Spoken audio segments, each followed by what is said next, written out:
Everybody, welcome. Yes, indeed. Welcome into Sand City Sports on this Monday.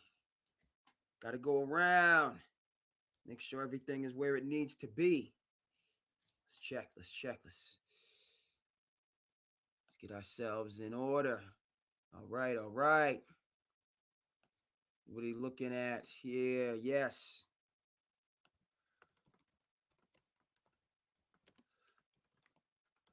Yes.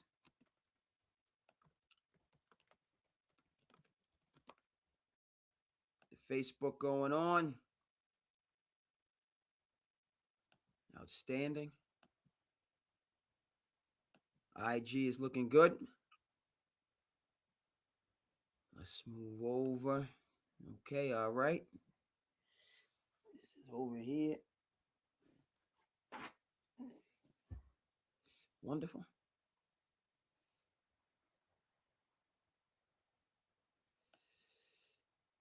Twitter is good. Excellent.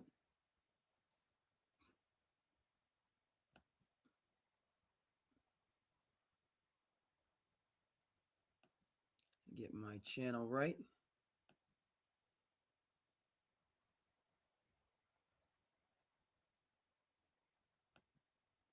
Make sure YouTube is all right.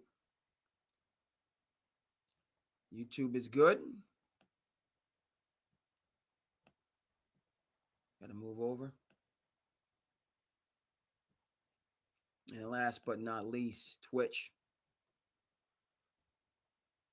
Get that straightened out. Let people know. Let people know if they want to jump on. Interestingly enough. Okay. That's good.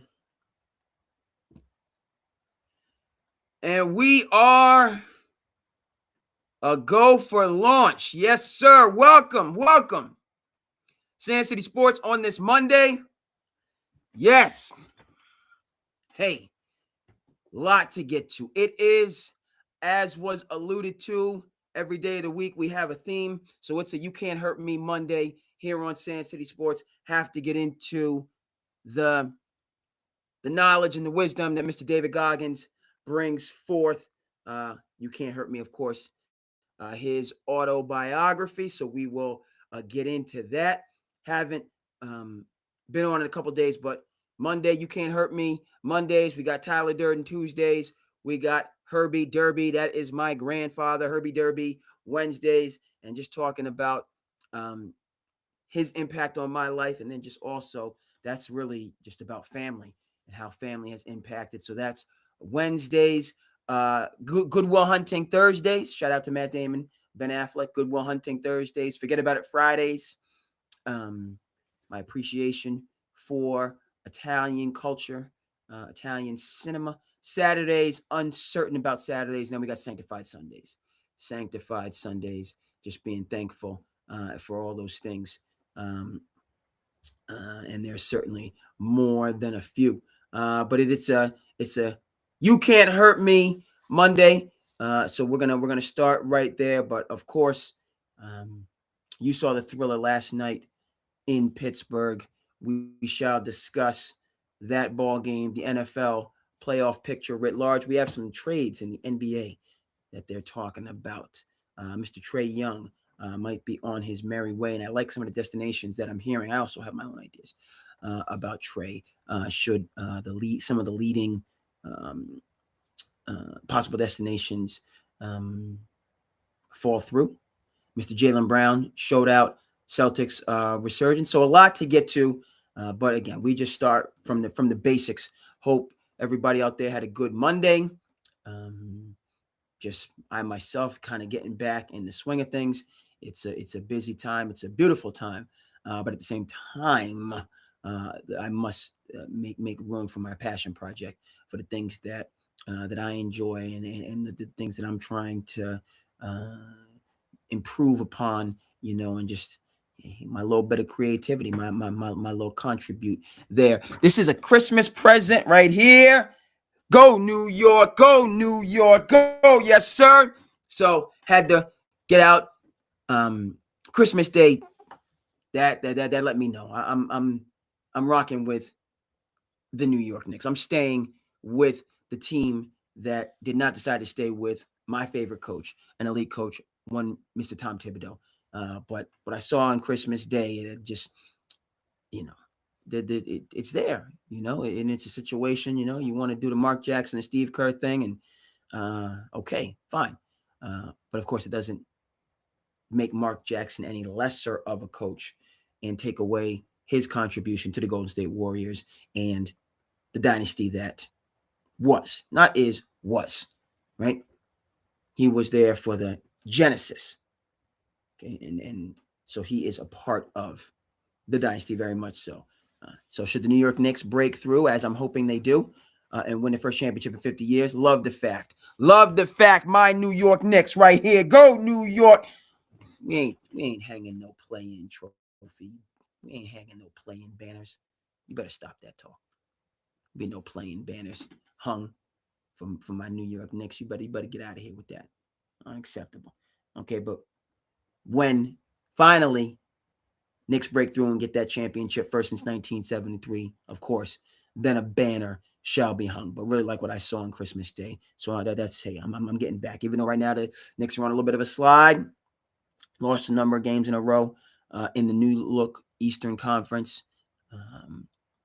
Still, that is my team. See, I want to say that's my team through and through, but I can't. I have to. That's my team. That's what I can say. That's my team. If you want New York Knicks through and through, no two ways about it, you got to get up with my man CP the Franchise. Shout out to Knicks Fan TV. CP the Franchise is the one that you need to see. So it's a Monday. It's a weekday. It's a work day. And I just hope everybody out there is right. We do what we have to do. Okay. But of course, and we'll talk about this, the job is a means to an end. It's a means to an end. Okay. It's not an end in and of itself. It's a means to an end. Right. That's what we learned. And we'll dive into this with the time we have. Right. Remember from The Wire. Okay. Remember McNulty, workaholic. Mr. Frank Sabatka. We're going to talk about Frank Sabatka tonight. Workaholic. Right. Blue collar. Right. Get up, get it done every single day. But as Lester said to McNulty, you need something. The job's not going to save you. Job not going to save you. It won't. Can't. Not going to do it. It's a means to an end. Right? You have to find those connections, that purpose beyond the rat race, which is a book that was recommended for me in college. Have not read it, but Beyond the Rat Race, just talking about you got to. So that's what Saint City Sports represents for me. And I hope you guys out there are finding, those things, those connections. Beautiful thing. All right. So go ahead and jump in. Me Casa, Sue Casa. You understand. I'm here for it. But a lot to get to on this Monday. Happy Monday. All right. And we're gonna get the rocking and the rolling. We're gonna get the rocking and the rolling, right? Time is of course of the essence. So without further ado, ladies and gentlemen, all right. Without further ado, y'all know what to do. Yes. Welcome to Saint City Sports. To the business. I am your host, Kid Cocky, artist of course on the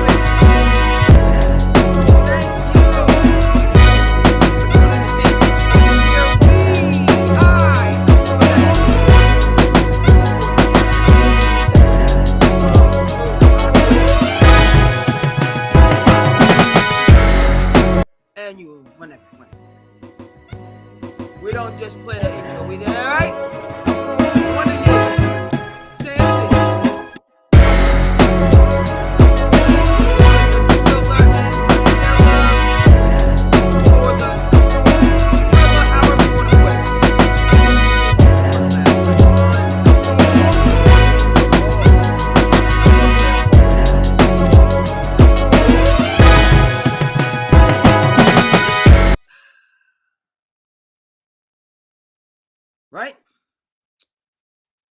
just down to the wire.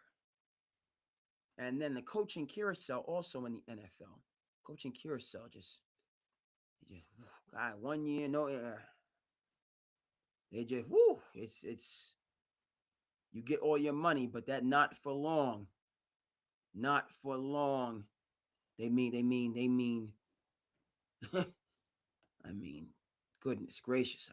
You have a rocky first year, and that's just the end of it. They don't give there's no wiggle room whatsoever. And so we shall discuss, okay? But to begin with, I'm just going through, okay? And it appears I will need to get the art straightened out. Gonna need to get the art straightened out. So we will run this back. Come back here. I'm back here. But let's get our art straightened out because it is a You Can't Hurt Me Monday. So let's move and groove with that to begin with, and then we'll dive into the world of sports writ large. Okay. Yeah, let me get my eyes. I should have had this.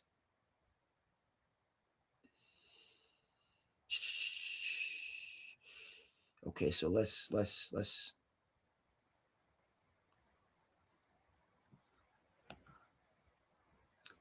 Okay, let me see if this can be what I need. Is this gonna be? Yes, sir. Yes, sir. All right. We're ready to go. Well, we should have had this actually. It's not ready to go. But an opportunity presented itself. We're gonna. There it is.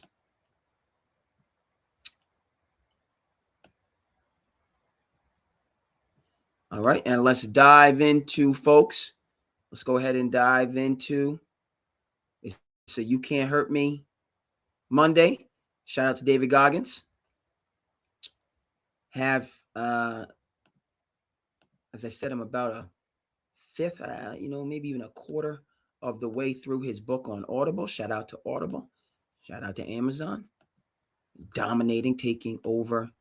So, of course, David Goggins, serviceman, right? Decorated man who served the country, Navy SEAL, excuse me. And then how I and many people came to know David Goggins is through his really second act, or even third, if you came up, very challenging childhood. But as an endurance athlete, okay, all of these ultra marathons. I think I've mentioned the Barkley Marathons, which, first of all, outstanding documentary. Originally saw it on YouTube. Originally saw it on Netflix. You can find it on YouTube. Barkley Marathons. Just one of these ultra marathons that really informs me sometimes when I'm thinking, I don't know if I can do this, and I'm stretched for time on that. Again, I think about folks that have the other mentality, like David Goggins. You're right, an ultra marathon. Okay, for me, running a mile. Okay, running 5 miles, running 10 miles. I mean, now you're really okay. What, you know what I mean? And it's the people that are right now that are preparing for the Boston Marathon. Friend of mine's sister is recovering from an ACL injury, and she's running the London Marathon, which I believe is comparable to the Boston Marathon. Okay, and is just going through the preparation. What's going on, Chris? Salute. Welcome. Lot to talk about. NFL, clearly. Thrillers yesterday. Going to talk NBA, the Trae Young situation, which, he's not going to decide anything, but it'd be a good situation for Trae. And then, maybe the Hawks can get back some pieces there. Jaylen Brown went off on him, so we're gonna get into this. But right now, it's a David Goggins. It's a You Can't Hurt Me Monday. You Can't Hurt Me Monday. So just What I have to, the one bit of knowledge for today that really was on me, because this is my first day back. As you know, I work in, you might or might not know, I work in education. So just coming off of the winter vacation, first day back, it was a good day. And then it's basketball season. So refereeing, right? It's a busy time. It's a good time. You got to, I say, make hay while the sun shines. All right. Right. Boston, right? I can't rock with them right now. I can't rock with the Celtics. I'm not relinquishing my Drew Holiday perspective and viewpoint. If Brad Stevens proves me wrong on it and they're able to bounce back, then that's fine. I'm still not, I think they gave away a dynasty when they gave away Drew, but they don't have Drew. They don't have Jason Tatum. They're second seed in the East. JB is out there running wild. They're talented, right? Anthony Simons. They didn't get nothing back for Drew. Right? They got Anthony Simons who can play. Pritchard, 6th man of the year. Queta, I liked him last year. He's stepping right into that role. Okay, Cornette gone, Horford gone. Queta steps in, balling. Okay. So Garza, good pick. Like a lot, like they're good team. But I can't get down with it. But hey, the East is right there, so sneak up and surprise some teams. In terms of Mr. Goggins, win the morning, win the day. Right? I think when he first came on my radar, I believe my brother was talking. That's the first Goggins quote, that just win the morning, win the day. In saying that, does that mean that I'm one of these folks that's up at 4:30 and runs 5 miles, before they go to work? And no, that's not me. I'm not a morning person, generally speaking. So that's just interest of full disclosure.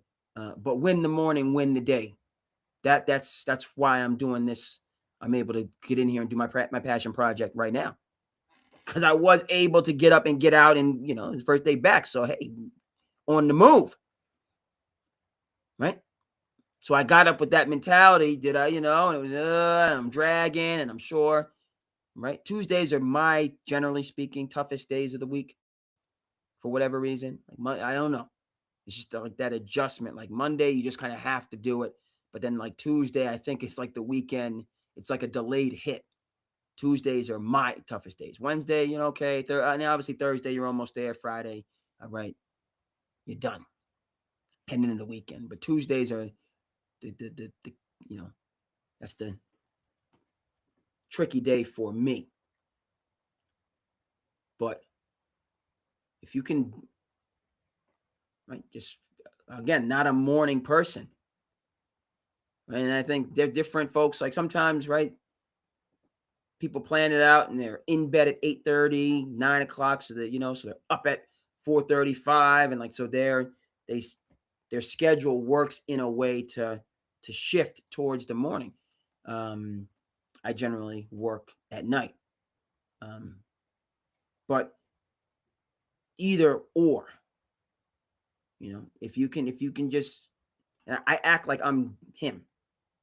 I'm not talking like I'm David Guy. I'm just saying, right, that's something that is helpful for me through that grind, and just saying, got to be a little bit more disciplined, prepared, right? Prepare for the morning, right? Don't just dread it. You know what I mean? Try to put some things in place so it's not as, again, if you're not, the morning type, not as much of a grind or challenge or whatever, so that, the way I see it, that once you kind of get over that hurdle and you get into your work day, right, then what did John Lennon say? A working class hero is something to be. A working class hero is something to be. Okay, once you kind of get out, I say once I am able to just get out, get moving, get the sunlight, get the socialization going on, might not be the best morning and everything all the T's crossed and I's dotted, so on and forth, but just getting over those initial challenges, and then, okay, then things start to, okay, might not be great, but, okay, maybe I'll do this, and since I'm out, let me take care of that. All right. And then I run across this person, positive vibes, good energy. Okay. And now I'm feeling good. Maybe I'll go ahead and try that. Okay. And you just get rolling, and you can power through. Win the morning, win the day. Thank you for that, Mr. David Goggins. I haven't read the whole thing, but You Can't Hurt Me. And frankly, the Audible to this, there's just so much quality stuff, and that's no excuse not for getting through things. I've talked about some of the things, some of the books on Audible that I have on repeat. Maybe You'll Never Cry Again. That's Bernie Mac's documentary. Bernie Mac's autobiography, read by Bernie Mac, out of this world. The Fight, Teddy Atlas. I'm a big Teddy Atlas guy. Really just well written, and he reads it. It's out of this world. Straight Shooter, Stephen A. Smith, was awesome. Was again, he reads it. Was quite impressed by Straight Shooter. Go ahead and check that out. Grant Hill's book, I believe it was Game. Grant Hill's autobiography, awesome. And then there's just a number of others. I'm like 2/3 of the way through The Rise and Reign of Coach K by Ian O'Connor, which is good. A lot of insights. Coach K is somebody obviously a lot of us have a good amount of respect for. One of the things Coach K says that connects to this, because Coach K, and as many as you might or might not know, Coach K is a military man, right? He's a West Point guy. So one of his many axioms that he says that it's connected to David Goggins is, he says, I don't look at myself as a basketball coach. I look at myself as a leader who happens to coach basketball. I don't look at myself as a basketball coach. I'm a leader who happens to coach basketball. Okay. Coach K talks about it having a double dose. He said, I had a double dose of greatness. Right. Reminds me of my college years and some of the, luminaries I was able to rub elbows with. Right. In those formative years, Coach K, double dose of greatness.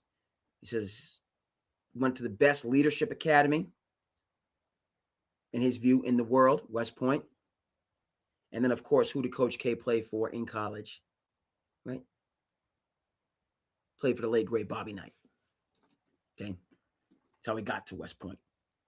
A guy named Bobby Knight said, this kid from Chicago, and Coach K was, you look at him, don't get confused by the multiple syllable last name. Don't get confused by the Krzyzewski. Coach K was he's Chi-Town. That's a Chi-Town ball player right there. He had Big Ten offers.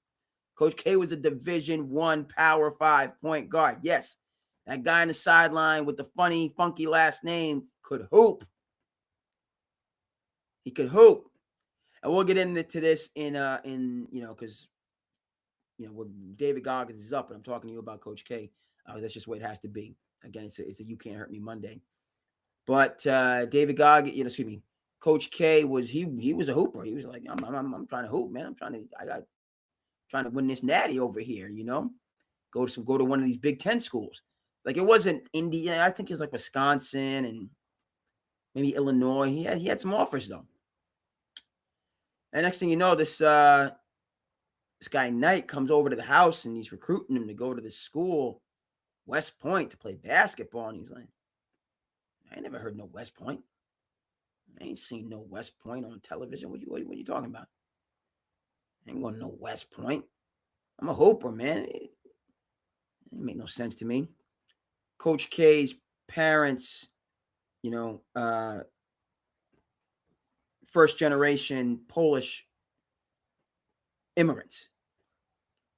right? Like Coach K's parents were the children, as if I'm remembering it correctly, of immigrants. Or if I'm not mistaken, were his parents? I'm not gonna tell the man. So I don't have that 100%.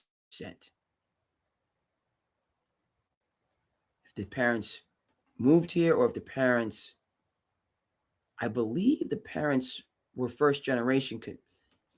Right, we're going to have to double down on that. All right, but in conclusion, on this David Goggins Monday, talking about Coach K, another military man. The story is, and I can tell you this because this is out. I'm not ruining anything from the book, but Coach K was basically like, you know what I mean? No, I'm not going to West Point. His parents went ahead and talked to the people in there because they didn't know what's West Point. They don't know. You know, they're new in the country, and the other people in the Polish American community said, look, West Point, that's where future presidents go. West Point is a school where the future leaders of the nation go, where you need a congressional reference to get in. They might not be known for basketball, but they're known for producing the leaders of the most powerful country on the face of the planet. That's what they are known for. And so his parents were like, look, like, you're a good hooper. You know, you could have a good college career at one of these Power 5 schools, and then, you know, you'll probably be a coach. Or you could go to this institution and make connections with, you know, you might be, you know, a politician, you know, a foremost leader in the country. Coach K, I'm still not hearing it. He still wasn't here. No, I'm not doing it. It was alien to him. And this is something we can all, I'm older now, but you can, you know, the younger people, the older people bring something. I can remember specifically parents, I was like, absolutely not. I wouldn't even consider it. Now, years later, I look back and I was like, they were 1,000% right. What was I thinking? We look back, what was I thinking? What were you thinking?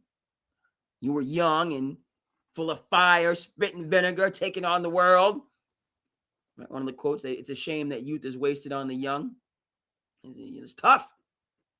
You know, your hormones are firing off. You know, you take over. So Coach K was like, flat, no, I ain't doing it. Parents, no. Told his parents, no. So the story goes, right? His parents, they're Polish. Now that I believe, I can't, you know, that his parents moved here from Poland, and then Mike and his brother were first generation, right? So for 2 weeks, his parents spoke exclusively Polish in the house. Exclusively. They would not acknowledge him. Which, by the way, is instructive, right? We make progress in terms of education, but then we lose some things, right? Until, well, you know, you got to go and time out and that stuff. Ain't no timeout. No. Okay, we need to do this. You're going, all right, fine. Do what you're going to do. They just ignored him and spoke exclusively Polish in the house for 2 weeks. We ain't saying nothing to you, right? They didn't, like, they still had their meal and stuff like that. But you children, you're over there, and us adults are over here. And we're doing what we're doing. You can do whatever the heck you're doing over there. But we you know what I mean? You do what you do. We don't want anything, you know, obviously, you know, but we're not, you go to college and miss this opportunity, fine. But we are over here in the old country. So for 2, and he's like, they would say in Polish, you know, beep, beep, beep, Mike, you know, beep, beep, beep, stupid. Beep, beep, you know, he would pick up things like, blah, blah, blah, you know, they were talking about him. Yeah, we're talking about you, but you don't know what we're saying. We're talking all about you because you're fitting to waste this generational opportunity like a stunada. Huh? Yeah, we're talking about you, but you don't know what we're saying. And he said after 2 weeks, he was like, Okay. He said, I'll go to West Point. And he didn't want to disappoint his mom. He didn't want to disappoint his family. He said, I'm going to go to West Point. Play for Bobby Knight. Seems to have worked out, right? So, hey, so you can't hurt me Monday. David Goggins, he says, win the morning, win the day. Okay, that's the sure enough truth. Hey, get better, battle it, find something, but if you can, you know what I mean, that initial, right? And this has been my first day back. I'm going in. I'm going to be going in at blah, blah, blah, blah. Tuesday is going to come, with that thunder. Hopefully, I can stand up and handle it and do what I got to do. Win the morning, win the day for sure.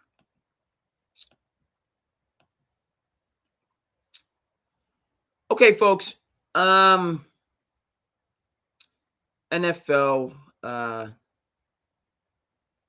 We got to talk about.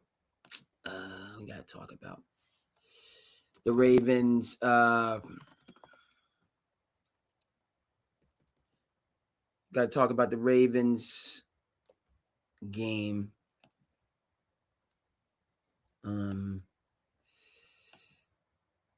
This is shades of Scott Norwood, right? Four Falls of Buffalo. I mean, it was a tough one. It's a tough one. It was a tough one. Okay. So we got to talk about the kickers. Let's get it. I got to get it on the screen. Okay. And then kind of where the Ravens are, two teams at a crossroads, no doubt about it.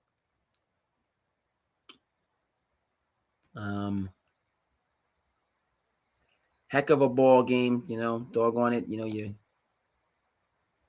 I can say heck of a ball game, because I don't have no skin in the game. But, you're a Steelers fan. It's just, Hosanna, you're just jubilant. But, man, if I'm a Ravens fan, oh, my goodness. I don't know, frankly. Shout out to the Ravens fans that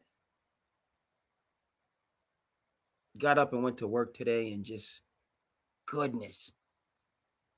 And I know some deep down Ravens fans too. I know some true blue Ravens fans. Goodness. That it just woo. So we gotta discuss. We gotta discuss. Win the morning.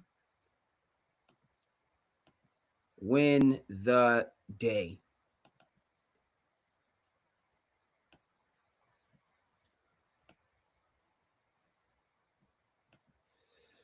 All right. Let's cue it up here.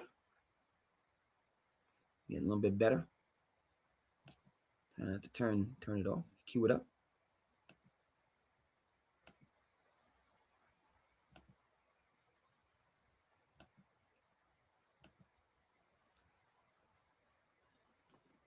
All right, so what do they say? Picture's worth 1,000 words. Let me just go across and see how everything is going.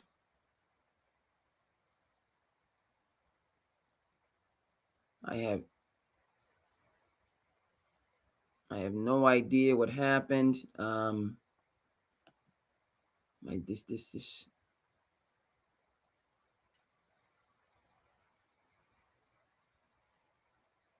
YouTube should be rocking and rolling. Good. All right, so the YouTube is still there. All right, excellent. Thought I lost the YouTube, but it's still there. Facebook is still there. Okay, good. And then, you know what I mean? We got the Twitter, YouTube, and Twitch. It's good. See a couple people. I appreciate you on Twitter. Rocking with me. Jump in the comments. Let me know what you think. Let me know what you think. All right, but hey, There's your 1,000 words right there. There's no two ways about it. Okay. Now, Pat Riley's only two things in sports. There's winning and misery. Only two things. Winning and misery. Okay. So, it's just... What did Teddy Roosevelt say? We talk about not the critic. It's the man in the arena. It's the man in the arena. Appreciate you. In the building. Good. Jump in on this. Talking Ravens and Steelers. Right? I'm watching the game, as you all are. It was curious to me that the Ravens didn't try to get some more yards. They had 12 seconds. Okay?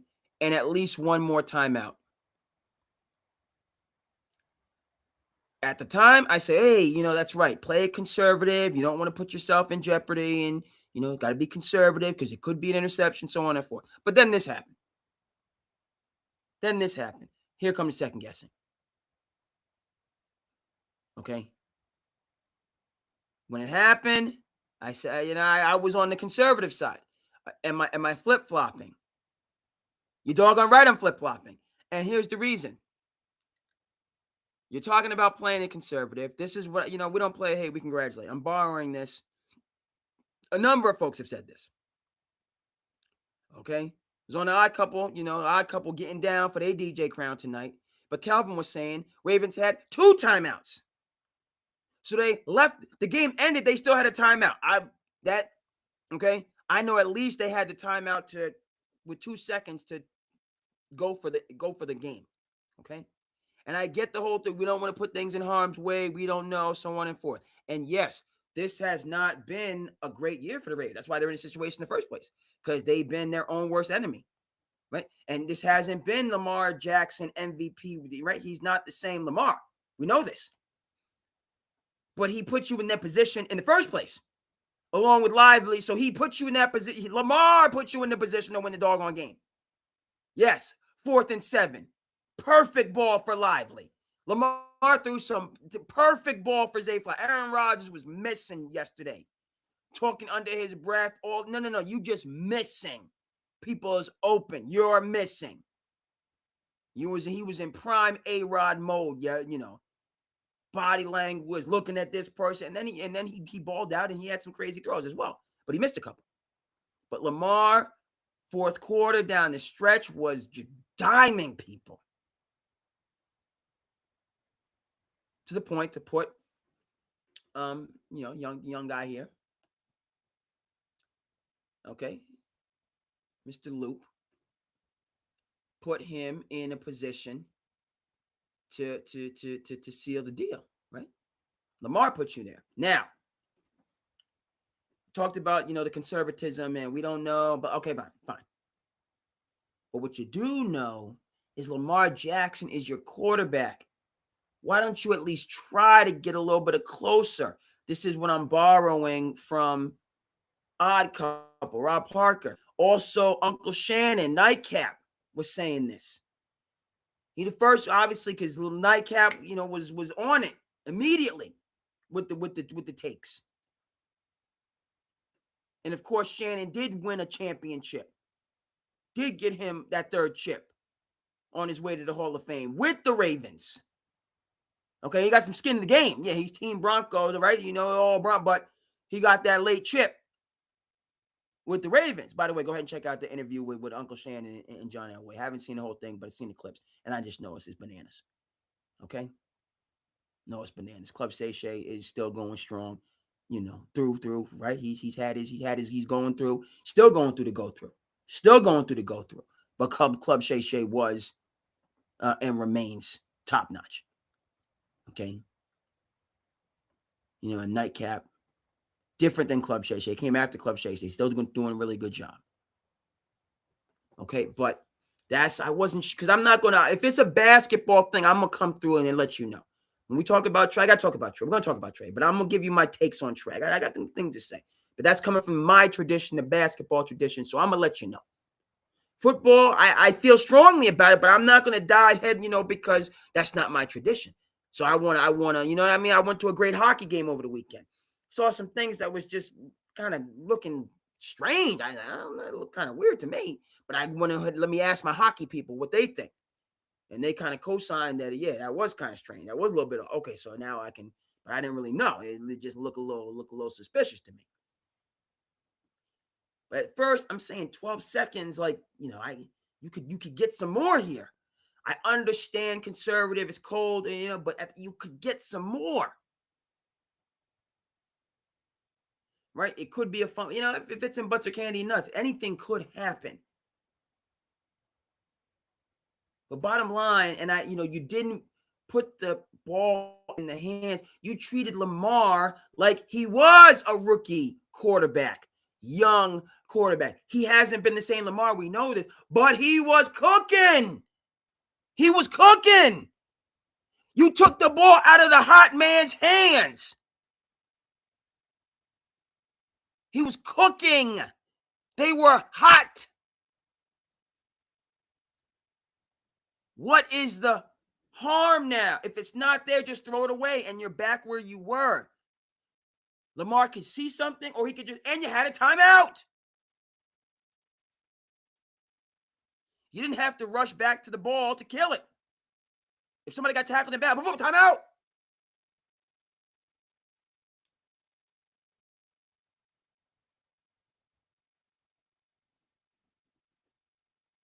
So yeah, this is Monday morning quarterbacking, field goal kicking, linebacking, all of it. Never mind, he's a good kicker. Again, listen to the Odd Couple tonight. We don't play, hey, we congratulate, and we cite our sources. You say, so you kickers, anything inside of 50, like that's a free throw. That's a free throw for, a Derek White or a Jaylen Brown or what's a free throw to a score? That's barbecue chicken. That's that. Give me that. give me that barbecue. I'm gobbling that, please. I'm getting that. Inside of 50, you're a kick. That's supposed to be automatic. And then, did not the Steelers hit a 50-some-odd yard field goal for their first score early? Steelers kicker hit a 50-some-odd joint when the Ravens had them 10 zilcho.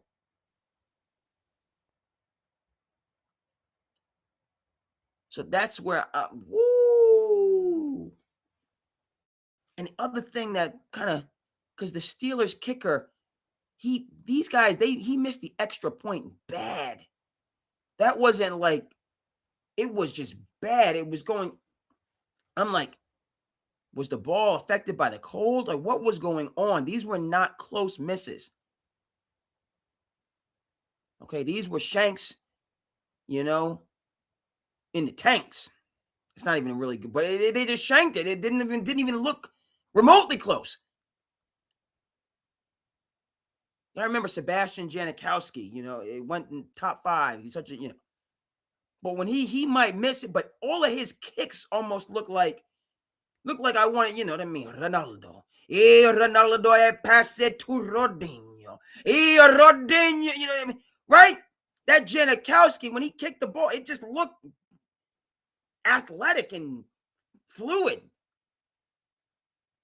And Janikowski, when he was in Florida State, some big kicks to get them a natty, get Bobby Bowden a natty. Bobby Bowden, and who had missed, right? He found that, like, this is my kicker. He went out and recruited a kicker like he was recruiting a quarterback. Like, this is the guy. We found him. He's the guy.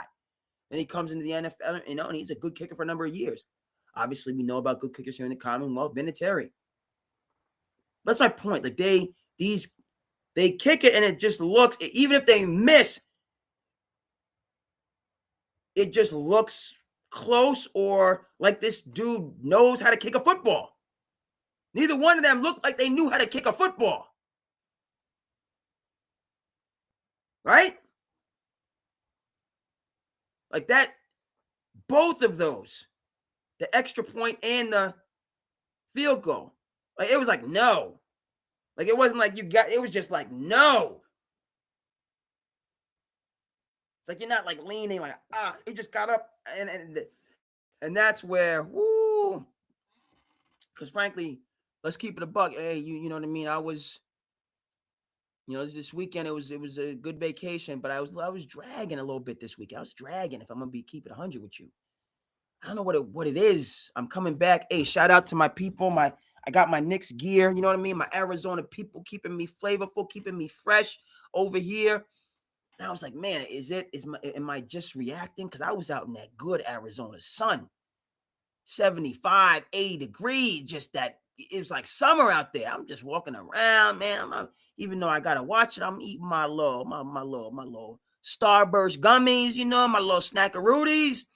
Just walking around like, hey, I'm feeling good out here. It's warm and Then I come back. Hey, I've been in the Northeast my whole life, so I've been preparing for winter since July 1st. That's how I get down. Right now, Cape people, we just have the summer, not even summer, spring. Like, let me get to mid-May, please. Ooh, let me get to that mid-May. Let me get to mid-May when weather turns. Oh, goodness. It's beautiful because then we have on the Cape, we have a whole month of just, it's nice, but then we don't have to deal with the madness. It's just the Cape people and the restaurants start to open. You can feel VIP going into some of these exclusive restaurants because they're open. They got to get ready for the summer, but it's like Jerry Seinfeld ain't walking through that door. Tom Cruise ain't walking through. It's me. It's just, just a guy. But I can get some service at the high, it's just a nice. And when you finally come out of winter in the Northeast and get into like spring, 67, 72, warm. Oh, it's awesome. But you got to get through this winter. And right now it's just winter. When what's the forecast? My people in brick. It's brick out there, man. From my New York, New Jersey, Connecticut, my tri-state area people, brick, bro. It's just brick. Yeah, you already know. You already know, bro. Get bundled. Thank goodness it's basketball season. Dr. James Naismith, he knew we needed it. We need it right now. Come indoors, get warm, and just right. You feel summer with hooping this time. You know what I mean? It's a beautiful thing. But then you get out there and it's like, gotta battle this. I gotta battle it again. So what does this have to do with the Be More? My people, I tell you, man, I went because I got my The Wire, I got my hits. I got to play the hits. What did Big Ben Mallett teach me, among other things? Play the hits. Shout out to Big Ben. The dreaded day shift is I can't get to Big Ben in the Mallett militia like I want to. I want to be there. I got to balance it right now, the dreaded day shift. Big Ben was off. I called in, but Big Ben was off last week. I called in because I was on vacation, but Big Ben was, I understand it. Big Ben said, play the hits. Okay, so I went to season 3, The Wire. And I tell you, I saw a couple episodes. That was when Cuddy got out of lockdown after being in for 14, 15 years. He's trying to find his way. Unfortunately, season 3, I'm not going to, if you haven't seen The Wire, I ain't going to give no spoilers, but we go away from the ports. Season 3 goes away. The ports, honest, that's my favorite season of The Wire. People can say whatever you want to say. You can say the port is my favorite season of The Wire, bar none. And we're gonna get to Frank Sabaka. We're gonna get to Frank Sabaka in a little bit. But but I'm talking about because we're talking about Be More. We're talking about Baltimore right now. The Baltimore. Go get you what? Some crab cakes. Go get it. I was gonna say a poor boy, but that's New Orleans. I watched a couple episodes and it just gave me, never mind the intro, that song, you know what I mean? When you walk through the garden, you got to watch your back. Say no more. Say no more. No matter what background, tradition you're coming from, that's just the real. Okay? Way down in the hole. Got to keep that negativity, that evil way down in the hole. But The Wire just showed how, right? Life, that duality, the good, the evil, the gray. It's just the why. It's a masterpiece. No two ways about it. David Simon. By the way, for the folks out there, I hope everybody's doing good. 0 Emmys for The Wire. 0. I'll say that again and again and again. I don't give a damn. 0 Emmys. This is arguably the greatest doggone television show of all time. And you're going to tell me The Wire 0. So that just lets you know, folks, right? Sometimes it takes time. It might say, there's been no comparison between, I'm not making no reference between what I'm doing and David Simon, the greatness. Okay, well, all I'm saying is, right? Just keep doing what you're doing, keep getting better, improving. You're not getting the recognition, whatever, maybe you deserve. Who knows? The Wire. They couldn't appreciate The Wire. And by the way, this is go ahead and check out, first of all, Way Down in the Hole, which is Jemele Hill and Van Lathan. That held me down during the pandemic. Held me down during the pandemic. Can we believe that was a couple years ago? Right? It's just unbelievable. That's only a couple years that how the world just, Way Down in the Hole held me down. And also Talking Sopranos. Shout out to Steve Schirripa and Michael Imperioli. Talking Sopranos held me down as well. But The Wire was on after The Sopranos for a number of years. The Wire and The Sopranos, yes, back to back. And which show was gobbling up all those Emmys? Shout out to the late, great Jim Gandolfini. Yes. The Pride of New Jersey. Yes, I'm saying that. The Boss, we know The Boss. But James Gandolfini. By the way, they named a service area on the Garden the Garden State Parkway. Garden State Parkway going into New York. There's a, which this is because I grew up in this area. James Gandolfini. And I guess The Wire filmed there, a couple times, but that's, fitting.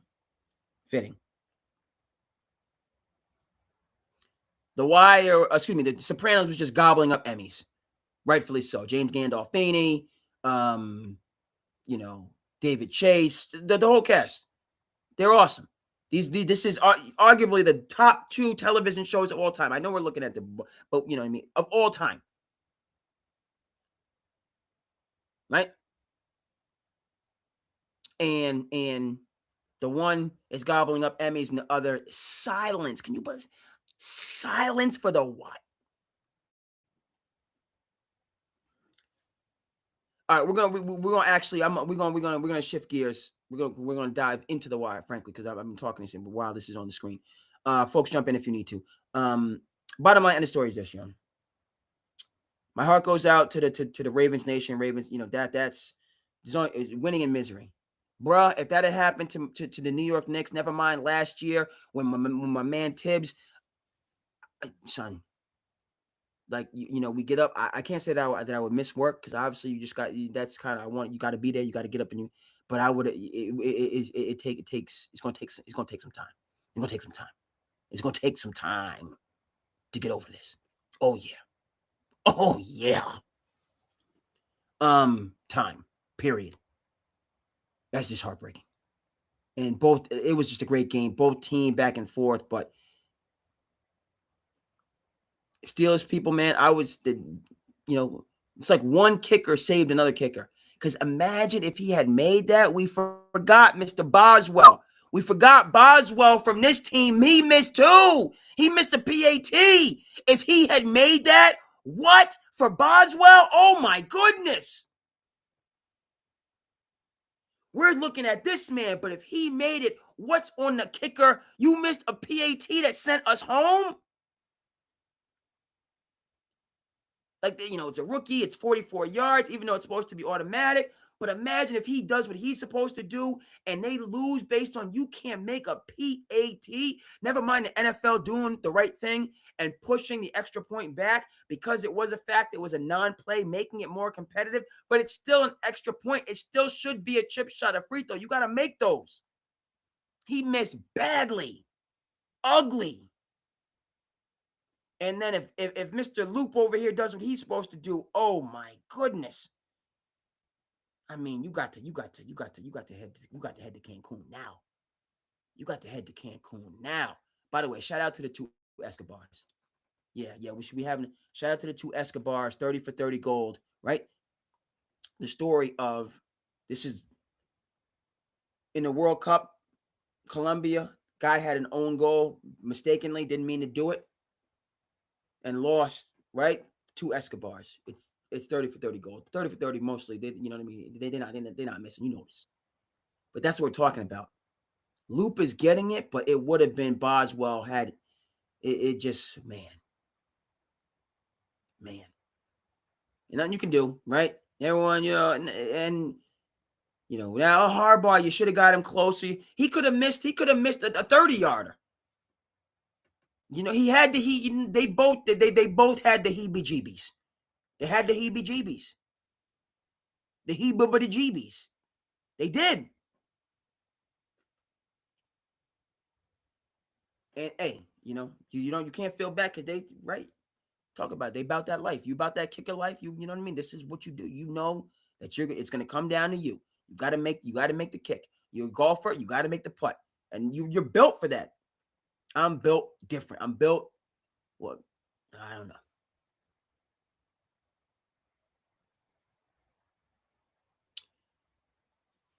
Long story short, in conclusion, no way, shape, or form should the Ravens blow it up. Disappointing year, bad year. As I say, don't blow it up. Think about the 08 Pistons. Not the 08 Celtics who took the championship, the 08 Pistons. Right? Rip Hamilton, Chauncey Billups, Tayshaun Prince, Ben Wallace, Rasheed Wallace. Should have won 2-3 championships. Won it in 04. The Spurs, Robert Horry hit some late threes. They should have won. Woulda, coulda, shoulda. But Robert Horry, they were better than the Spurs in 05. But the Spurs just, they just hung in there, and then just hit crazy shots. That game 7 in San Antonio was down to the wire. So you win it in 04. You're kind of on the doorstep and let it slip through your hands in 05. Dwayne Wade knocks you out of there in 06. Dwayne Wade just goes bananas in 06 when Shaq come over. Remember that in 06 when Stan Van Gundy was a coach, who was a good coach. Pat Riley said, you ain't doing what you're supposed to be doing. Stan Van, right, 2 just core basketball guys, and again, Stan Van was a Pat Riley assistant. The Van Gundys and the Rileys, they go back, but they were just, it got to the point, and then finally Pat was like, you know something? He told him, get out of here. But it's Pat's, I'm going to do it. And Pat came out of the front office, came down to the sidelines, and coached the Heat to a championship. Enough said. I told you what to do. I told you, Stan, what to do. You ain't want. I'm gonna show you. Out of here. You ain't want to do what the boss man Riley. I'll show you myself. Came down, had his hair slicked back like it was the 80s, and got him a championship in 06. That was stolen from the Pistons again. Again, I ain't going, they beat the Mavericks. I'm not going to go there, then they beat the Mavericks. Dwayne Wade went wild. End of story. 07, what happened in that year? LeBron wasn't supposed to do it. Stole, right? 2 years from the Pistons. It wasn't Cleveland's turn in 07. They shouldn't have made the finals, but they let LeBron run wild on him in game 5 or whatever. And Cleveland stole that series. Then they got mollywopped by the Spurs. Shouldn't even been there. It should have been another Spurs-Pistons final. And they bring that team back in 08. The Celtics have to go 7 games against the Hawks. They have to go 7 games against the LeBron-led Cleveland Cavaliers team. They come into that series tired. What do? Game 1, Boston, get up out of here, Detroit. They served notice from game 1. Came in tired. This was the mark. This was supposed to be the clash. Celtics, Pistons, back and forth. And it was. But the Celtics, when they got that first win coming, tired, and they beat that team in 6 games. Shameful. Yes. And what did Joe Dumars do? He said, I had enough of this. Chauncey, get out of here. Take your talents to Denver. He did.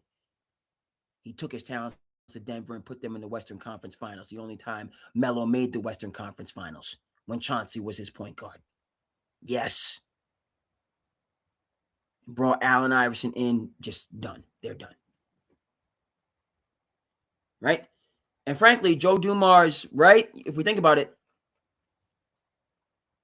he was avoiding, because Joe Dumars is the one that didn't draft Dwayne Wade, Chris Bosh, right? For Darko, right? Yeah. But the that was because they kept winning, always there, but never getting over the top. So he avoided, then once it finally collapsed. But that's why I say back to Baltimore, don't do that. Don't do that. You're angry right now, but don't, you know what I mean? You still have a good thing going that you can still be, don't blow this up. Don't do the stupid thing. Okay. Because that was what? 08. It's what, 2026? So 18 years ago for the Pistons to finally look decent. Shout out to Bickerstaff, who's a coach, who was a good coach in Cleveland, right? Took his talents there, building them up. Kenny Atkins, who's a good coach. I don't care what anybody says, building up the Cleveland Cavaliers. So don't blow it up. Don't do that. Don't do that. Don't do that. Give it one more year. And when I say about that, my Knicks getting rid of Tibbs, not having a plan. Now Mike Brown's good, but they had no plan.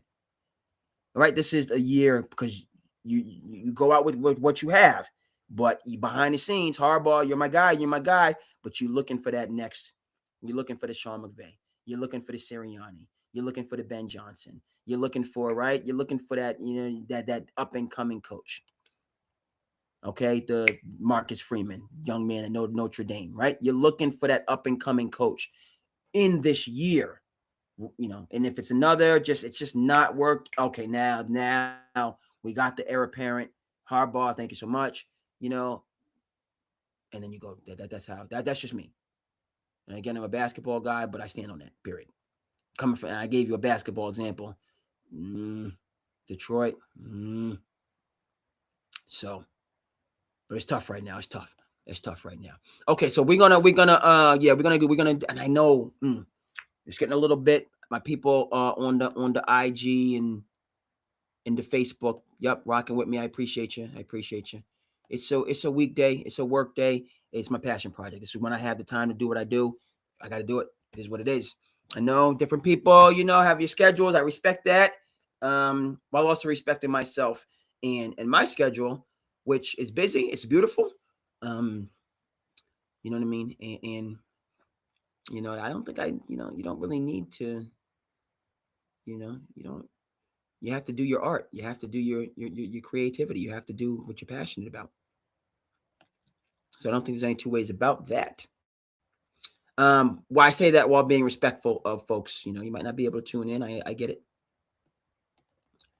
You might not be able to, right? Because you're going through, you go through. Okay, so now.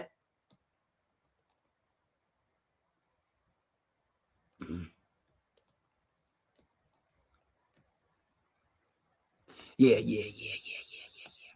So we done, but now we gotta go over here. I'm gonna go over here. So I talked about the man. I shared and I stopped sharing. I was giving myself credit for production, and then you can't ever pat yourself on the back. I thought I was doing a little bit better of a job, and then what do? You know what I mean? I mess up.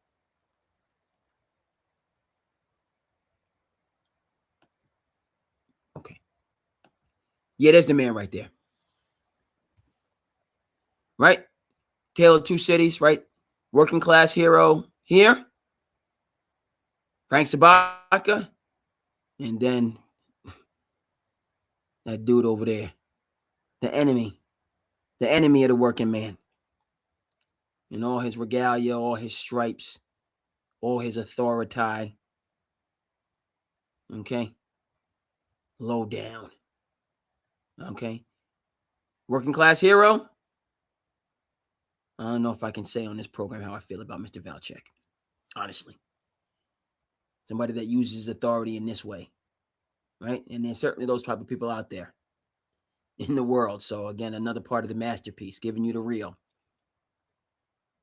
Okay? Right? We see both clearly here.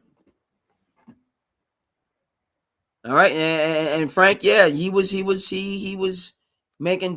things he shouldn't have been doing. Clearly, there's no two ways about it. No doubt about it there. But he's trying to keep working people in post-industrial America afloat. That's the underlying story here. Jobs go elsewhere. Automation and AI, and what. Right? It has to be a balance. I'm not going to go too deep down that rabbit hole now, but keep talking about pull yourself up by your bootstraps. Get this, get that, and are we going to invest in it? Okay. And then over here for Mr. Valchek, is Frank Sabatka the leading threat? Now, he's not innocent. Nobody's making him out to be an angel. What I'm saying is, can we find ways to work with the working people,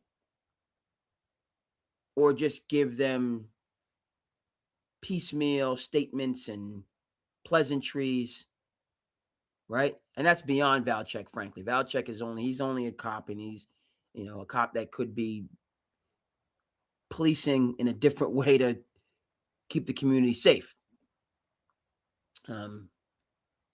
But those developers and politicians who, when it's time for votes, we need the local, we need the union. Hey, I got your back. Salt to the earth. Okay, but when it comes to bringing the big on, right? When it comes to bringing the dollars, the investment to the ports, folks are nowhere to be found. Okay? Trying to get the dredging done. We dredge the canal, we can get more boats. More boats, more work. More work, people can hang in there. No, well, that's not a priority for us. That's not a priority. That's not a priority.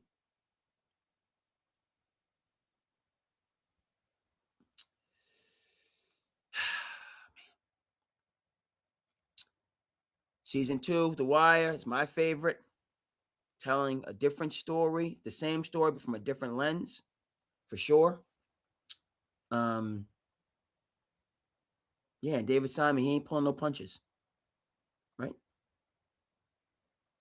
Again, Frank Sabatka, I don't know how many times I can say the man ain't innocent. He's not innocent, okay? But the world's a better place with the Frank Sabatkas in it. Working the ports, leading the union, okay? Leading. I don't look at myself as a basketball coach. I look at myself as a leader who happens to coach basketball. Looking out for people, working people, trying to see that they can survive and keep going and have dreams and goals. Yeah, he was making moves. Where did the benefits go from the moves he made? Back to working people who weren't being supported, who weren't being encouraged. Right? And this is the threat to society, according to this other guy over here. I don't want to say his name. Rather than going out there and tangling with a Marlo Stanfield. Go out there and tangle with a Stringer Bell and Avon. Okay? All right? Those that's deep in the game and make no two ways about it. How can we curb their authority? No, he's not interested in that. He's going to go out and get a headline on Frank Sabatka and then call it a day. Goodness gracious. Season 2 of The Wire, folks. The highest rated season, interestingly enough. Shout out to Way Down in the Hole, Jamel Hill, Van Lathan. The highest rated season. Season 4, most critically acclaimed of The Wire, right? Season 4 is the most critically acclaimed. Shout out to The Wire. Shout out to Frank Sabatka. Shout out, right? Working class hero is something to be. That Frank Sabatka. You heard me? He's not the only working, one out there. Lester, Bunk, McNulty, Keem. Shout out to The Wire. All day, every day. Okay. Season 4, most critically acclaimed, what has to be referenced in that is that Richard Price. I can't just mention this. I got to get this. And we're going to wrap things up for how's everybody doing? Everybody good? Go ahead and lock in and tune in, chime in. Appreciate you. Appreciate you out there. Yeah, Twitch is holding me down. Twitch is good. We good. Okay. Excellent. Got one viewer. I appreciate you on Twitch rocking with me on this Monday. Hope you're doing well, folks. Passion Project in full effect. So Frank, shout out to Frank Sabaka. What I got to do is we're going to keep Frank up here, and then I have to get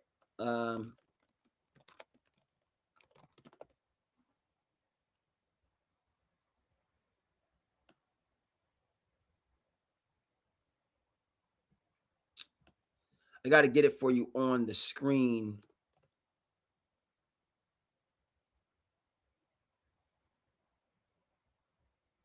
Uh-oh.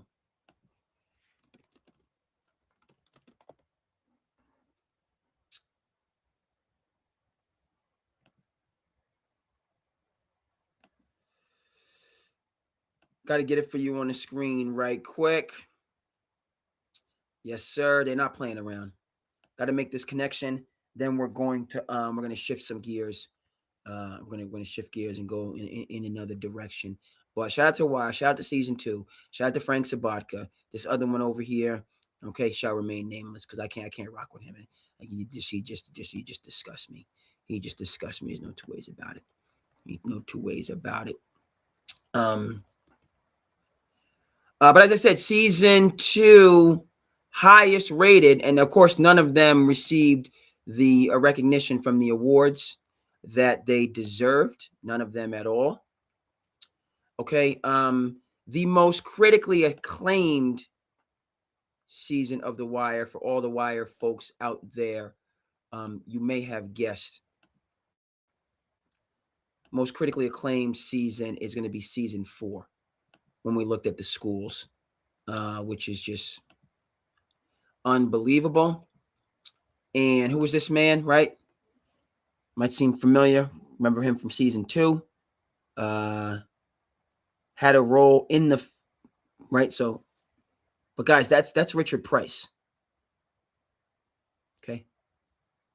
So who the heck is Richard Price? Okay. For my Spike Lee people out there, right? You remember Clockers? Right? Delroy Lindo, Harvey Keitel, John Turturro. You remember Clockers? Spike Lee joint. Okay. That's based on a book. Hold on now. Y'all with me here? Y'all with me? Oh, yeah. If y'all, my film people out there, we talking urban crime classic. I said what I said. Clockers. You love to hear the story. How the thugs live in worry. Duck down in harsh car seats. Heat's mandatory. Telling the story. Right? 2 brothers in the city. One go one way, one the other way. What? What they doing out there?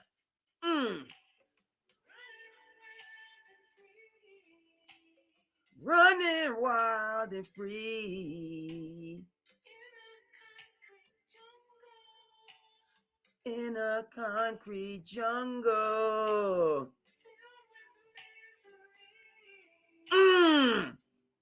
What?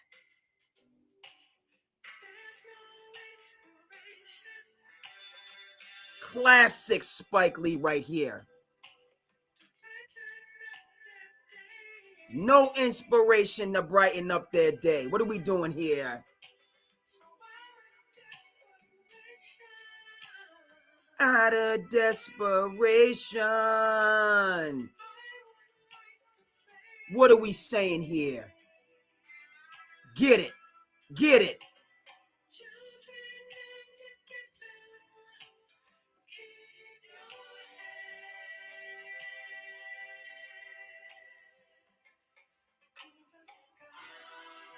Keep your head to the sky. We ain't worried about no copyright. Shout out to Philip Bailey. All credit. You take all the whatever munyan you need, you come and get it. You come and get that munyan because it's yours. That's Clockers, folks. That's that early 90s, late 80s Spike Lee joint. That's Richard Price. That's based on his book. Wrote Clockers. Freedom Land is another one he wrote that became a movie. And then he's done a number of other books. I just saw he got another one called Lazarus Man that I done missed. I got to get on that quickly. He did Samaritan, which I've read. He did The Whites, which I've read.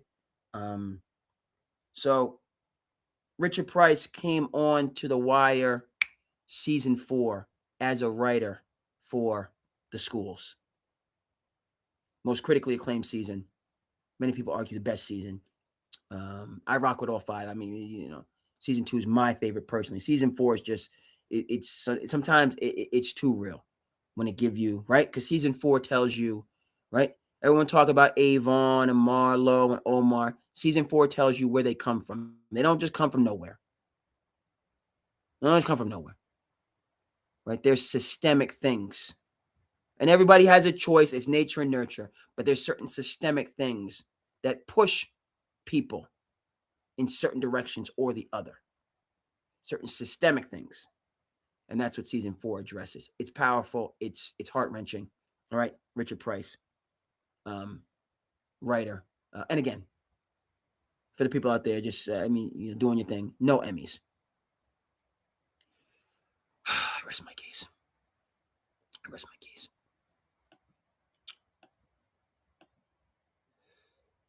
Yes, indeed.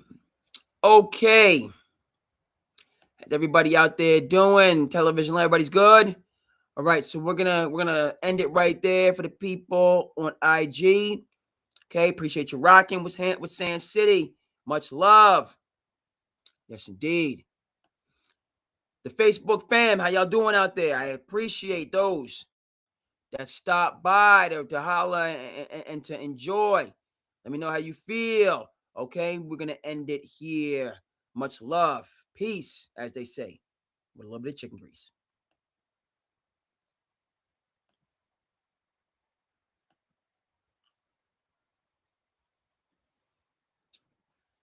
Okay, folks.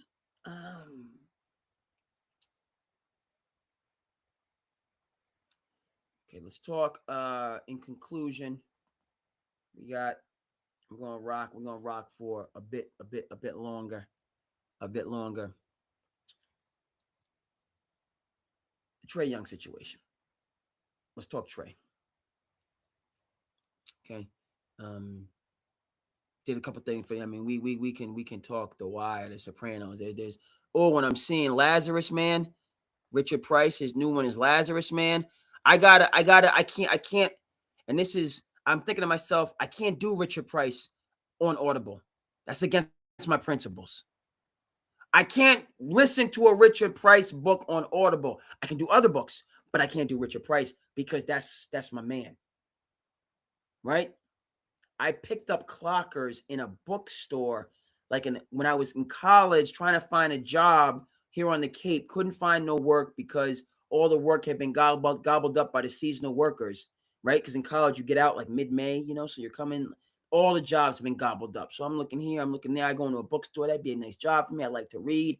Are you hiring? Well, whatever hours. I come in and didn't get a job, but I saw on the shelf Clockers. The cover was just crazy. I said, man, it looks familiar. And I think I may. And I read it, just blow your hair back. We're talking about the brothers Karam. We're talking about Dostoevsky. Yes.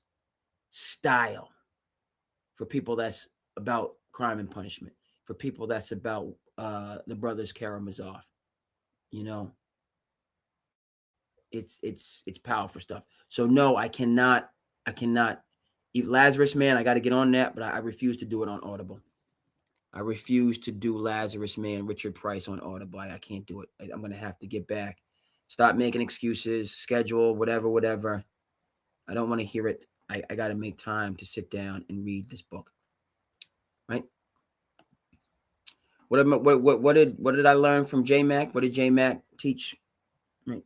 Amongst other things, you don't stop playing because you get old. You get old because you stop playing.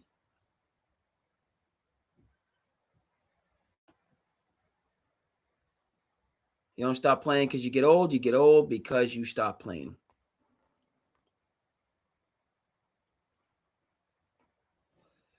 Got to keep on trucking. Okay. A little bit of a pause, a little bit of a delay. Let's, I want to. Okay, so I've already done that. That's, okay, here we go. It's giving me a little bit of trouble. But we're going to stop. Yep.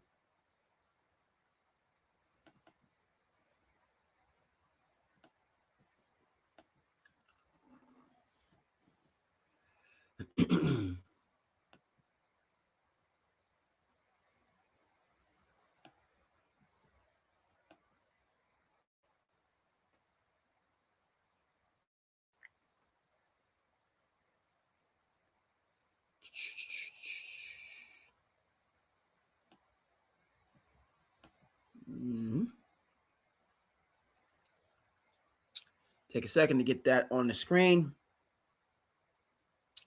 Good to go. That's what we like to see. Shout out to Richard Price. Okay, and let's talk about the young one. Talk about the young one.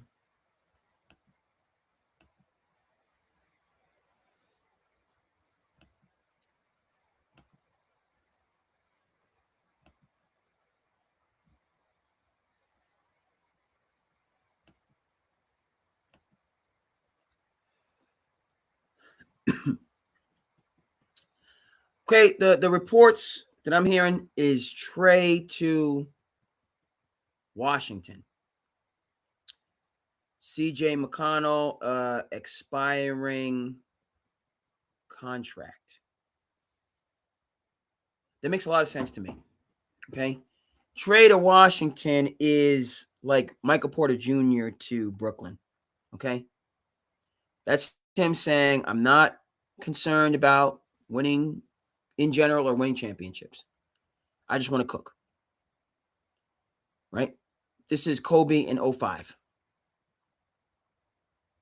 Average 35 points. Okay, led the league, so on and forth, right? Lakers nowhere near competitive. Building up their next generation iteration, but this is just a year. Kobe, right? Get it out your system. You've always resented, frankly, AI and how he could just do whatever the heck that he wanted. Whereas you had to play in a system. Now you can just show what you can do individually, right? Had the 81-point game, right? Clearly unapologetically playing selfish, as others had been for a long time, right? This is 2005 Kobe. And the Lakers went nowhere, and he got a lot of individual accolades. So, Trae, Washington, you just want to go somewhere with no account, and just jack up shots and get numbers and miss the All-Star game because they're going to be the bottom feeders that they are. Fine, go ahead and do it. That's what you want to do. Okay. Move I like better is Trae to Miami. No. Skip that. Trae to Memphis. Ja to Miami. Hero to ATL. Am I a capologist? No. Okay, but you want to talk about like fit? Trae, go to Memphis, right? You're their new Ja. essentially. So they can win with this model, smaller scoring, dominant guard. They got Jaren Jackson. Okay, they got Zach Edey. They got some bigs in there. All right. You go there. Ja's obviously worn out his welcome, and that situation has reached its conclusion. Ja, get your mind right, get your career back on track under Pat Riley's leadership.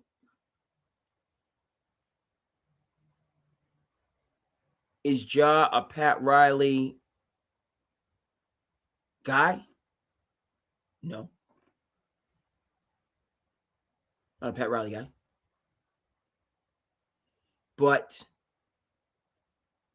you know, if he could come up, like imagine Ja, now that's oil and vinegar, right? Ja and Pat Riley, how Ja gets down and how Pat Riley gets down, oil and vinegar. So that just, like on paper, it looks, Ja, Miami, and they play a rugged style, but they play a rugged style because of how disciplined and consistent they are, and Ja is neither of those things. So he's not built for heat culture, clearly.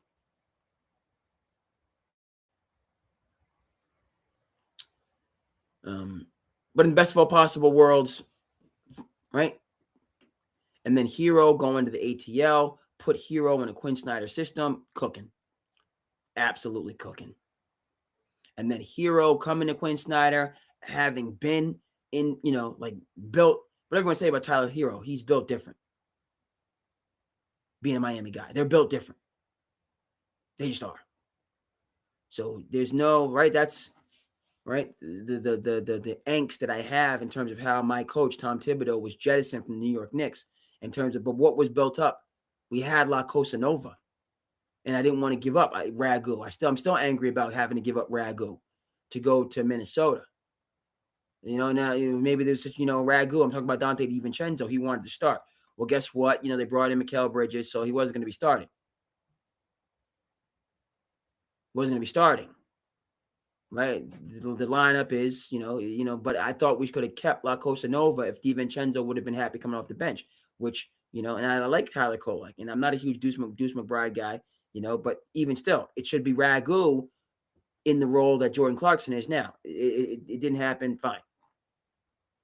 And by the way, Clarkson, I was just really impressed when I saw from him on Christmas Day and how they work together, and Mike Brown's an up and down coach. I was skeptical in terms of how the Knicks could play a faster pace. They're playing the faster pace. Clarkson comes in and gives relief to Jalen Brunson, and so they're doing some things. But again, for me, Tibbs, La Cosa Nova, the connection, right? You play for Jay Wright, Nova. You can play different systems. You're coachable. You're gonna make it happen. So that's who Tyler Hero is. He's gonna make it happen where he goes. All of his years having been with Miami. Right? So look, hey, he goes to Washington. They get some cap relief, and they got other pieces there. They got the young Rook, Rashard. They got Johnson, who's coming into his own. Onyeka Okanya, Onyeka, excuse me for my pronunciation. He's a Compton Magic guy, right? They got pieces. And Quinn Snyder knows his business. He's been a good coach. Okay. So they'll figure it out. Trey, you go there and just cook, in obscurity. Even though Washington's a young team with, they're sneaky, like, they've just been awful for so long, but they got young talent over there. Okay. So to be determined.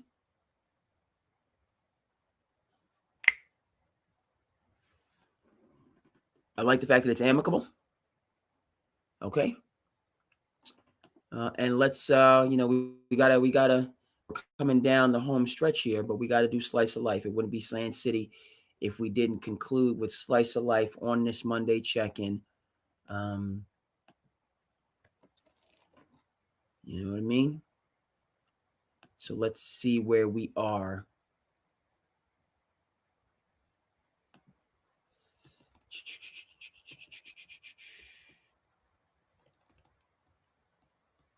All right. Let's see where we are on.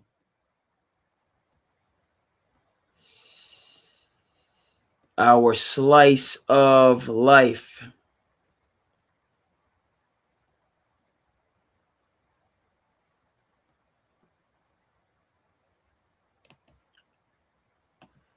Okay. At the college sports, we'll do 2 or 3 of these.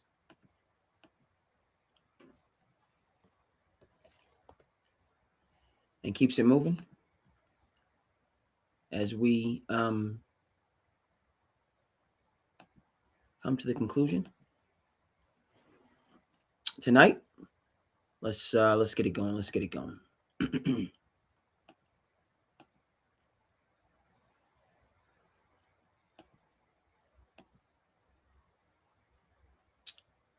All righty. We're good.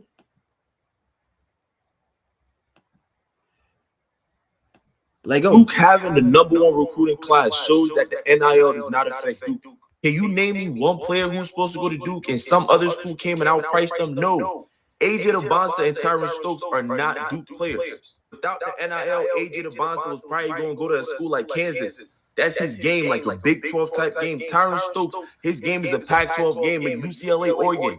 Those are not the type of guys that Duke recruits. It's not a knock on them. Those are top 2, top 3 picks in the NBA. But look at all these guys. Look at the guys they picked up. Cooper Flag, Boozer, obviously legacy. Those are the type of fours that Duke usually gets. I just posted about how Ripley Jr. is not the type of guy they get, but I'm excited for that. So even with football, think about a guy like Jeremiah Smith. Bro, these guys are going to Ohio State regardless. It's a legacy thing, right? Chris Henry Jr., that's Ohio State receiver. You were the best receiver in the nation. You going to Ohio State 9 times out of 10. Jeremiah Smith, he from Florida. He could have been at the crib. But no, he like Ohio State, they send guys to the league. Duke sends guys to the league. Fours especially. So when you look at somebody like Bryson Howard, Cameron Williams, like these are the guys like, oh yeah, I'm a 4-5 star. I'm going to Duke regardless of the chick. I'm not saying Duke doesn't, but I'm saying throw that bag at them, but they not considering no other school. Duke having the #1 recruiting class shows that the NIL does not affect Duke. Good take. NIL is not affecting Duke because they're Duke. They're a Southern Ivy. Talk about the brotherhood, right? Of all the, and how, for the time, Coach K was against one and done. He wouldn't consider it. And then, he saw the writing on the wall. He wasn't winning, right? It's the ingredients you have. A chef is only as good, no matter how skilled, as the ingredients that he has. Okay. And these were the future NBA players who Calipari for many years had a monopoly on. So Coach K said, all right, change this model. I'm going to attack the one and dones just like Calipari does. And, right, been successful. Obviously, he's a good recruiter and he's a great coach. But relative to the NIL, what Duke is going to say is come and be a part of our brotherhood, never mind these NIL collectives. Invest your money in the pools of money that we have at Duke, the wealth management funds that we have at Duke. Okay. And the rest is history. Right? That's what they're telling players, their families. You become a part of this brotherhood. You tap into this Southern Ivy network. Again, all the way back to Coach K and why he went to West Point. Okay. Because presidents go to West Point. Okay. Why do you go to Duke? Okay. Because captains of industry go to Duke. And that's who you'll be connected with, joining this brotherhood and abiding by the basic rules of the brotherhood. And right. So in terms of and again, this whole thing is, and Jon Scheyer is built for this. Younger coach, newer, this whole, we're going to be together for 6 months. This is a 6-month proposition. Do you want to come here, commit to us for 6 months? You do. You need to do what we need you to do for 6 months. And then adios. We'll see. Okay, Coach K adjusted to that. Jon Scheyer more adjusted to that. And they got it rolling, right? They were the better team. They were the best team in the Final Four last year. Let's not forget that. I was happy for Kelvin Sampson in Houston. Duke was the best team in the Final Four. Okay. Houston came back. I thought that down the stretch, honestly, like Duke, like Cooper Flagg shooting a fadeaway when they're down 1, go to the basket, get to the free throw line. Like they were just thunderstruck. They're like, why is this game close? Like we have the superior talent. They had, an equivalent, if not better, game plan. But I never remember strength of schedule being this important to an MVP race before, because there's nothing else you can ding Drake May on other than, you haven't played enough people. It's not his fault. You go through the advanced metrics. It's so convincing for May. It's almost like you have to look twice. Not to sound like a Boston homer. I honestly think this is crazy. Pats have the number 1 offense by EPA. May's at the top in every category, or in the top 3 in EPA. And then you look at like protection.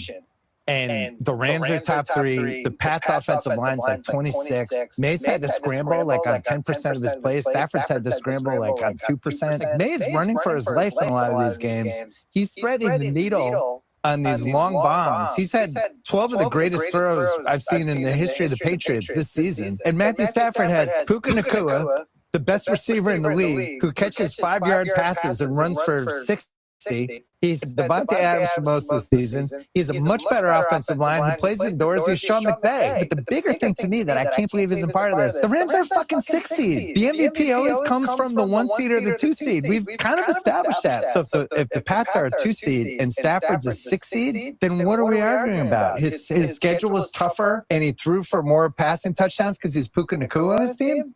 And Devontae Adams? What happens if Stafford's on the Patriots? What happens? With the offensive line they have, without the weapons, with the new offensive coordinator, does he do as well as Drake May did? I don't think he does. I never remember strength of schedule being this important. Strong points. I just think people are, because Drake May is a younger guy, right? So you want to try to lean the vet, but everything Bill Simmons said, be interesting, right? And long story, not so long for me. I love the fact the Patriots are just beating people down, stomping people. Love that. Like not leaving no doubt. Like Dolphins, you get in the 20 some odd piece with special sauce, right? So from that capacity, that's how you. That's how you're supposed to. Now, again, NFC West, arguably the toughest division in the league. So he's playing the so he's so the strength of schedule does factor in there. Interesting. You give it to the grizzled vet or you give it to the new kid in the block, that's kicking up some dust. Okay, I'm a Drake May guy. I'm obviously New England. Live here in the Commonwealth, so let's go Drake May. All right, in conclusion.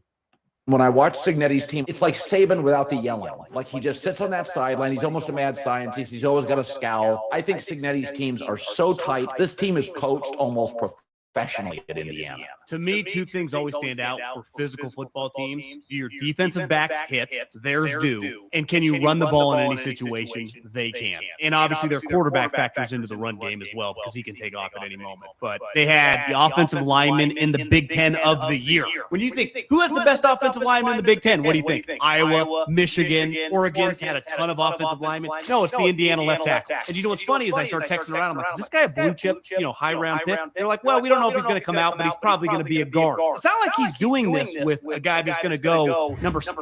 This isn't Joe Alt playing left tackle.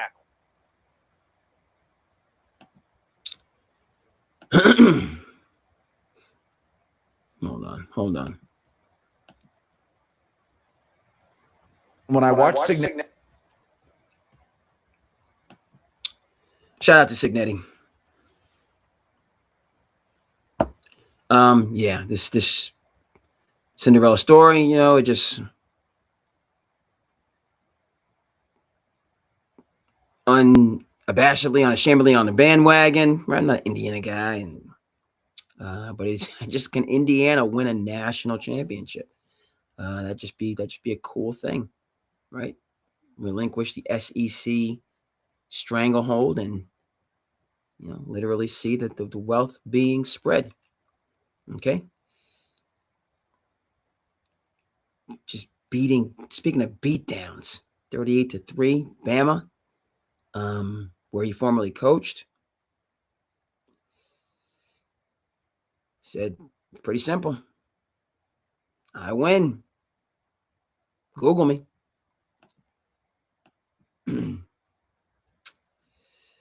Man made it simple. Talk the talk and walk the walk. We go from there. Appreciate you, folks. Thank you so much for tuning in. Sand City. Go!